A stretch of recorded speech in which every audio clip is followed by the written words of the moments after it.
Assalamualaikum warahmatullahi wabarakatuh. Perkenalkan, nama saya Muhammad Zaid Rizki. Saya perwakilan dari kelompok 1. Di sini saya akan mempresentasikan hasil dari kelompok kami, yaitu mengenai pengintegrasian perencanaan sumber daya manusia. Adapun anggota kelompok kami yaitu yang pertama yaitu Alif Cahaya Kusuma, yang kedua yaitu Husain Ibadur Rahman, yang ketiga yaitu Indri Dwi Novitasari, yang keempat yaitu saya sendiri Muhammad Zaid Rizki, yang kelima yaitu Muhammad Graha Tiarsa, yang keenam yaitu Reni Nuraini, yang ketujuh yaitu Fikri Rivaldi. Langsung saja yaitu ke materinya. Latar belakang sumber daya manusia. Secara pasti sebuah organisasi atau perusahaan tidak akan berfungsi dan sumber daya lainnya seperti sumber daya material, keuangan, informasi, dan teknologi menjadi benda mati yang tidak berarti. Dengan demikian, berarti setiap dan semua organisasi atau perusahaan membutuhkan sejumlah sumber daya manusia. Lebih jauh lagi, sumber daya manusia yang dibutuhkan itu adalah yang mampu menjalankan kegiatan bisnis organisasi atau perusahaan sesuai dengan rencana strategik atau RENSTA dan rencana operasional atau RENOP yang telah dipersiapkan juga oleh sumber daya manusia yang dimiliki. Selanjutnya yaitu pengintegrasian strategi manajemen sumber daya manusia dengan rencana strategi organisasi. Di lingkungan sebuah organisasi atau perusahaan berskala besar dan menengah perlu dimiliki rencana strategik atau RENSTA bisnis yang seharusnya dirumuskan secara tertulis. Dalam kenyataannya, pada perusahaan berskala kecil, meskipun tidak dirumuskan berupa RENSTA, seharusnya dibuat juga perencanaan bisnis secara sederhana. Selanjutnya yaitu ada faktor penting yang berpengaruh pada strategi manajemen sumber daya manusia. Yang pertama yaitu filsafat organisasi atau perusahaan yang mengkristal di dalam budaya. Filsafat tanpa diskriminasi dalam manajemen sumber daya manusia mengandung nilai-nilai sebagai berikut. Yang A itu menghargai perbedaan kemampuan, yang B itu memberi kesempatan dan dukungan, yang C itu memberikan kebebasan, yang D itu mendorong kerjasama antara sumber daya manusia, yang E itu membantu sumber daya manusia sebagai individu sesuai potensi, yang M itu mendorong setiap sumber daya manusia melakukan evolusi diri.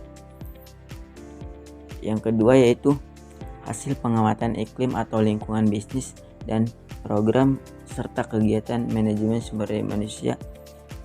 Pengamatan iklim atau lingkungan bisnis harus diarahkan dan difokuskan pada faktor-faktor yang berpengaruh pada bidang dan kegiatan bisnis organisasi atau perusahaan.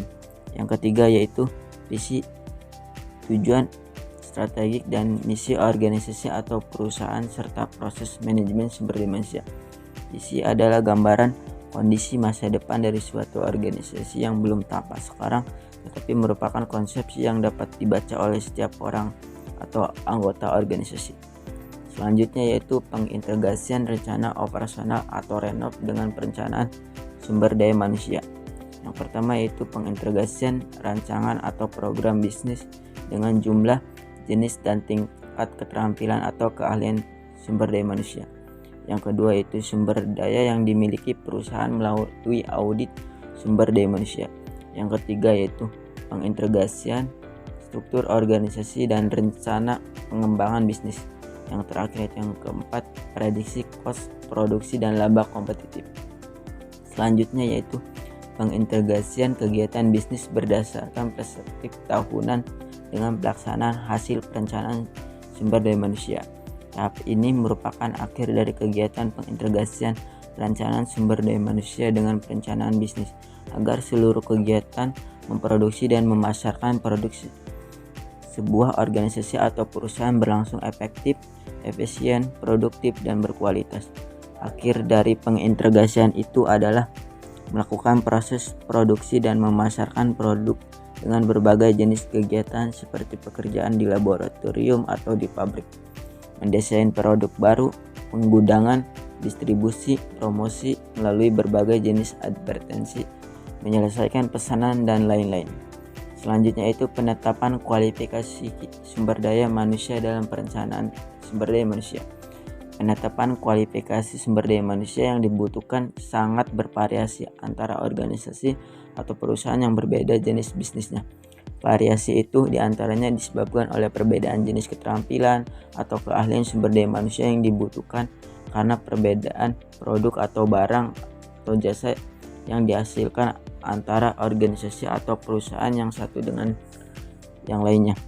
Kesimpulannya, penggabungan perencanaan sumber daya manusia dengan perencanaan bisnis penting untuk suksesnya perusahaan. Integrasi ini menjamin bahwa sumber daya manusia di organisasi digunakan secara efektif dan efisien untuk mencapai tujuan bisnis. Dengan mengintegrasikan strategi sumber daya manusia dengan rencana bisnis, organisasi dapat memastikan ketersediaan, motivasi, dan pelatihan sumber daya manusia yang sesuai untuk mencapai target yang telah ditetapkan. Integrasi ini mencakup analisis kebutuhan sumber daya manusia berdasarkan tujuan bisnis, perencanaan perekrutan dan pengembangan karyawan, serta strategi retensi dan kompensasi yang sesuai dengan kebutuhan organisasi. Sekian dari saya, terima kasih.